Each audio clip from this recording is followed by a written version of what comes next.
নমস্কাৰ টাইমেটলৈ স্বাগতম মই অভিলাষ আৰু লৈ আহিছো এটা গুৰুত্বপূৰ্ণ খবৰ মুছলমান মানে বিদেশী নহয় বুলি স্পষ্ট দেখিবলৈ পোৱা গৈছে মুছলমান মানে বিদেশী নহয় সৰসপৰি লোকসকল লুইতপৰীয়া অসমীয়া এই মন্তব্য অসম সাহিত্য সভাৰ সভাপতিৰ স্পষ্টকৈ কৈছে মুছলমান মানে বিদেশী নহয় সৰসপৰি যিসকল লোক আছে তেওঁলোক লুইতপৰীয়া অসমীয়া তেওঁলোকে অসমীয়া বুলি নোকোৱা হলে অসম কেতিয়াবাই সংখ্যালঘু হলহেঁতেন সৰসপৰি যিসকল মুছলমান আছে তেওঁলোক অসমীয়া হয় লুইতপৰীয়া অসমীয়া ডাঙৰ মন্তব্য কৰিছে অসম সাহিত্য সভাৰ সভাপতিয়ে আৰু এই সন্দৰ্ভত সবিশেষ লৈ অহাৰ চেষ্টা কৰিছো জনাই আছো টাইম মেড বিগ ব্ৰেকিং ডাঙৰ খবৰ মুছলমান মানে বিদেশী নহয় এই মন্তব্য অসম সাহিত্য সভাৰ সভাপতিৰ লুইতপৰীয়া অসমীয়া হিচাপে আকোৱালি ল'ব লাগিব সৰসপৰিৰ লোকক লুইতপৰীয়া অসমীয়া হিচাপে সৰসপৰিৰ লোকক আকোৱালি ল'ব লাগিব আগন্তুক লোকপিয়লত সৰ্বাসীয়ে যদি সহযোগ নকৰে তেন্তে অসমীয়া দ্বিতীয়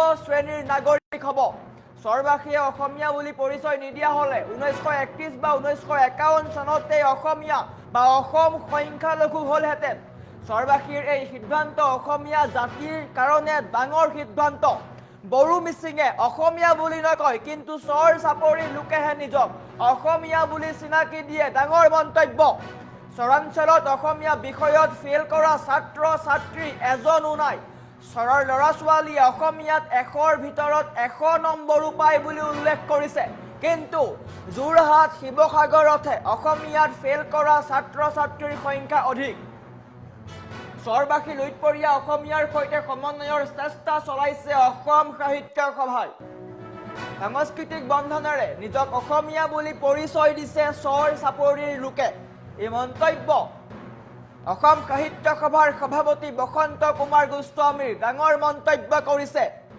মুছলমান মানে বিদেশী নহয় সৰসপৰিৰ লোকসকল লুইতপৰীয়া অসমীয়া বুলি উল্লেখ কৰিছে সৰসপৰিৰ যিসকল লোক আছে তেওঁলোক লুইতপৰীয়া অসমীয়া অসম সাহিত্য সভাৰ সভাপতিৰ ডাঙৰ মন্তব্য তেওঁলোকে সহায় সহযোগ নকৰা হলে অসম কেতিয়াবাই সংখ্যালঘু হলহেঁতেন তেওঁলোকৰ সহায় সহযোগিতাৰ কাৰণে বা তেওঁলোকে অসমীয়া বুলি পৰিচয় দিয়াৰ কাৰণেহে অসম সংখ্যালঘু হোৱা নাই আৰু অসম সাহিত্য সভাই এওঁলোকৰ মাজৰ সম্বন্ধৰ চেষ্টা চলাই আছে আৰু এই মন্তব্য অসম সাহিত্য সভাৰ সভাপতি মুছলমান মানে বিদেশী নহয় বুলি স্পষ্টকৈ কৈছে মুছলমান মানে বিদেশী নহয় অসমৰ মুছলমানসকলক লুইতপৰীয়া অসমীয়া হিচাপে আকোৱালি ল'ব লাগে সৰসপৰিৰ বাসিন্দা আৰু আগন্তুক লোকপিয়লক লৈ এই চাঞ্চল্যকৰ মন্তব্য আগবঢ়াইছে অসম সাহিত্য সভাৰ সভাপতি প্ৰাক্তন সভাপতি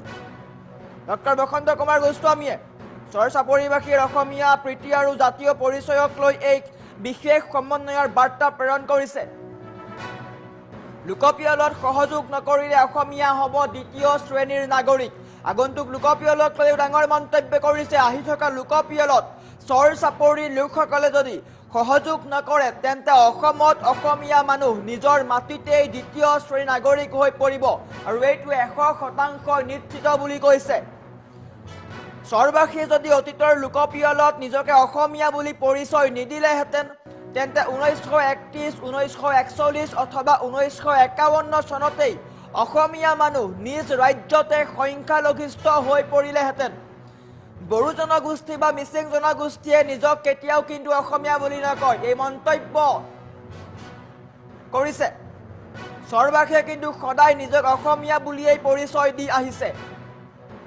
চহৰ অঞ্চলৰ লোকসকলে বৰ্তমান বল নিলিখি অসমীয়া লিখিব বুলি স্পষ্টকৈ কৈছে এয়া অসমীয়া জাতিটোৰ কাৰণে অতি ইতিবাচক দিশ আনহাতে শিৱসাগৰ যোৰহাটতকৈ চহৰ অঞ্চলত অসমীয়া মাধ্যমৰ বা অসমীয়া পৰীক্ষাৰ অসমীয়া বিষয়ৰ ফলাফল ভাল এয়া ষ্টেটিষ্টিক বুলি উল্লেখ কৰিছে সৰসপৰিৰ অঞ্চলৰ শিক্ষাৰ্থীৰ অসমীয়া ভাষাৰ দখলক লৈ ডাঙৰ মন্তব্য দাঙি ধৰিছে বসন্ত কুমাৰ গোস্বামীয়ে চৰাঞ্চলত অসমীয়া বিষয়ত ফেল কৰা ল'ৰা ছোৱালী এজনো নাই চৰাঞ্চলত অসমীয়া বিষয়ত চহৰ অঞ্চলৰ ছাত্ৰ ছাত্ৰীয়ে 100ৰ ভিতৰত 100 নম্বৰ লাভ কৰে চহৰ অঞ্চলৰ ছাত্ৰ ছাত্ৰীয়ে অসমীয়া বিষয়ত 100ৰ ভিতৰত 100 নম্বৰো লাভ কৰে কিন্তু তাৰ বিপৰীতে শিৱসাগৰ যোৰহাটৰ দৰে উজনিতে অসমীয়া বিষয়ত ফেল কৰা ল'ৰা ছোৱালীৰ সংখ্যা অধিক অসম সাহিত্য সভাই বৰ্তমান সকলো জনগোষ্ঠীৰ লগতে চৰ চাপৰিৰ অঞ্চলৰ লুইতপৰীয়া অসমীয়াসকলক লৈ এক বৃহৎ সমন্বয় সাধনৰ চেষ্টা চলাইছে বুলিও উল্লেখ কৰিছে। আৰু বৃহৎ মন্তব্য আগবঢ়াইছে বৰ্তমান সময়ত ডাঙৰ মন্তব্য। মুছলমান মানে বিদেশী নহয়, চৰ চাপৰিৰ যিসকল লোক আছে তেওঁলোকো অসমীয়া বুলি উল্লেখ কৰিছে।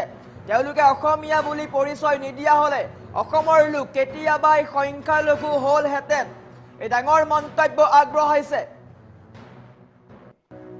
মুছলমান মানে বিদেশী নহয়, চৰ চাপৰিৰ লোক লুইতপৰীয়া অসমীয়া। চৰবাসীয়ে অসমীয়া পৰিচয় নিদিয়া হ'লে 1931 বা 1951 চনতেই সংখ্যালঘু হ'লহেঁতেন অসমীয়া।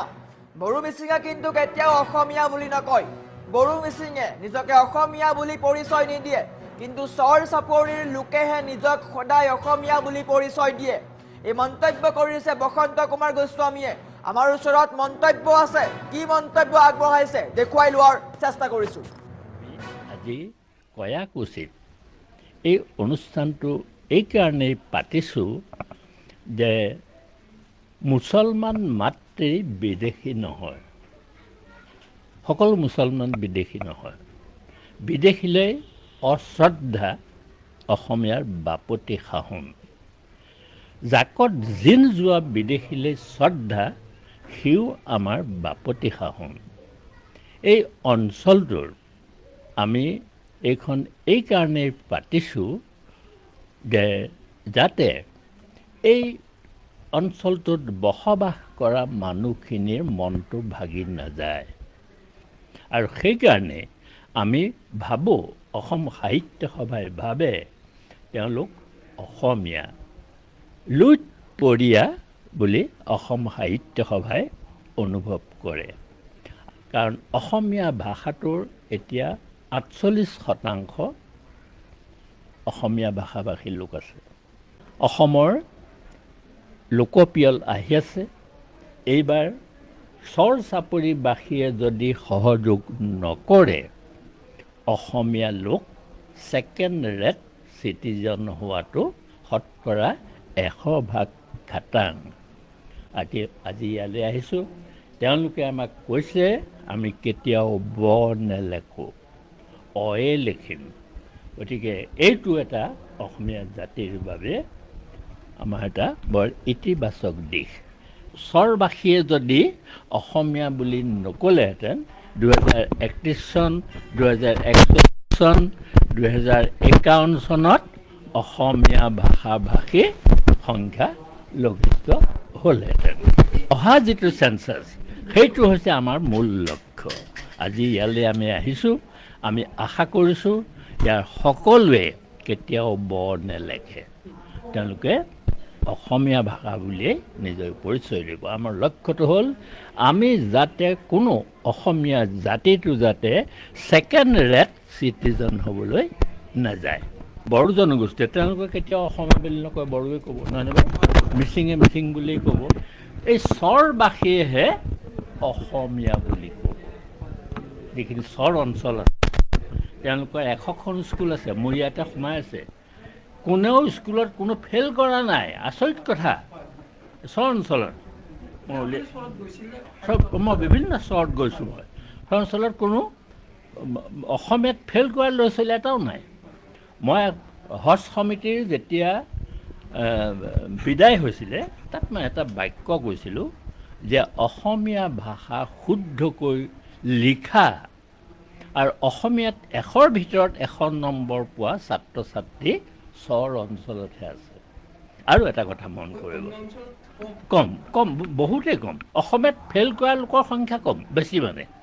শিৱসাগৰ জিলা যোৰহাটত অসমীয়াত ফেইল কৰা ল'ৰা ছোৱালী বেছি, কিন্তু চৰ অঞ্চলত এটা ল'ৰা ছোৱালীও, মোৰ ষ্টেটিষ্টিক্স আছে, মই এনেই কোৱা নাই, কোনো অসমীয়াত ফেইল কৰা নাই। সুন্দৰ আৰু হাতৰ আখৰ আপুনি কি চাব। গতিকে অসম সাহিত্য সভাই এই গোটেই অসমখনৰ জাতি জনজাতি চৰ চাপৰি অঞ্চলৰ লুইতপৰীয়া যিসকল অসমীয়া যিসকল, এইসকলক লৈ সমন্বয় সাধন কৰিবৰ কাৰণে আমি এটা চেষ্টা কৰিছোঁ। কিয় ৰাজনীতিয়ে সমাজখন ভাঙি থান বান কৰে আৰু অসম সাহিত্য সভাই হ'ল সংস্কৃতিৰে সেই ভগা হাড়বোৰ জোৰা দিব লাগে বুলি অনুভৱ কৰি আমি কৈছিলে আহিছোঁ। গতিকে সেইটো বিষয়টো লৈ পেলাই মোক সামাজিক মাধ্যমত হেনো এই চৰ অঞ্চলতে ঘৰ এটা সাজি থাকিবলৈ ক'লে। বুজিছে নাই? সেইটো একো নকওঁ কাৰণ এইটো মোক গেঞ্জিত লগা ধূলি বুলি মই জোকাই দিলোঁ। গতিকে আমি ইয়ালৈ অহাৰ মূল কাৰণটো হৈছে সেইটো, আমি সকলো শান্তি আৰু সম্প্ৰীতিৰে বসবাস কৰিব খোজোঁ। আৰু গতিকে আমি এনেকুৱা এটা উদ্দেশ্য লৈ আহিছোঁ, আমি এটা বিচিত্ৰতাৰ মাজত আমি যেতিয়া ঐক্য সূত্ৰ এটা গঢ় দি তুলিব পাৰোঁ। এখন অসমখন যদি আমি এখন ফুলনি বুলি ধৰি লওঁ, তাত যদি এটা ৰঙৰ ফুল থাকে সি কাকো আকৰ্ষণ কৰিব নোৱাৰে। ইয়াত বিভিন্ন জাতি জনগোষ্ঠী আছে, বিভিন্ন ৰং তাৰ মাজত আছে। সেইটোৱে হৈছে বিচিত্ৰ ৰূপ।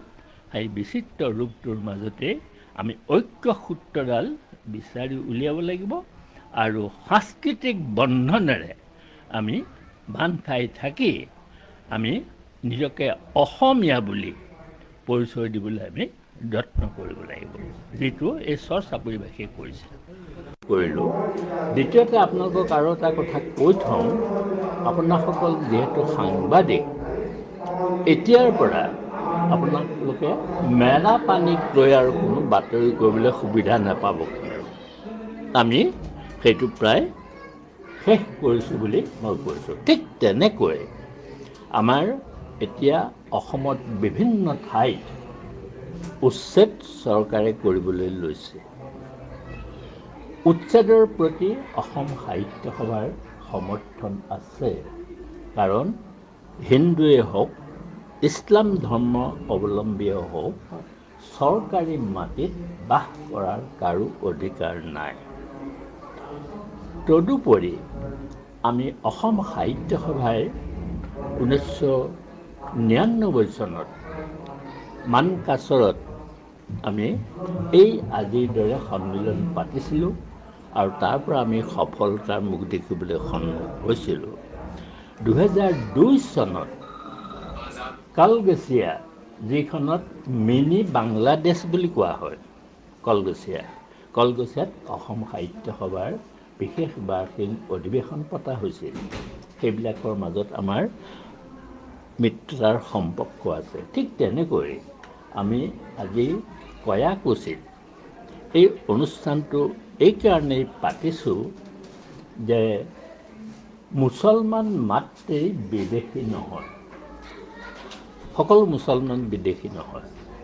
বিদেশীলৈ অশ্ৰদ্ধা অসমীয়াৰ বাপতি সাহোন। জাকত জিল যোৱা বিদেশীলৈ শ্ৰদ্ধা, সিও আমাৰ বাপতি সাহোন।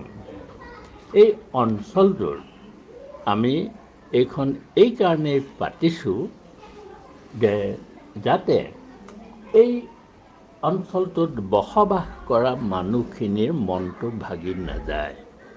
তেওঁলোকে অসমীয়া ভাষা, সাহিত্য, সংস্কৃতি প্ৰায় 100খন স্কুল সম্পূৰ্ণ চৰ চাপৰি অঞ্চলত আছে। মই সকলোৰে তথ্য পাতি সংগ্ৰহ কৰি দেখিলোঁ, প্ৰত্যেকৰে পৰীক্ষাৰ ফলাফল বৰ ভাল। আমাৰ ব্ৰহ্মপুত্ৰ উপত্যকাৰ যিখিনি উজনি অসম বা মধ্য অসম বা গুৱাহাটীত আছে, তাৰ স্কুলতকৈ ইয়াৰ ফলাফল বহুত ভাল।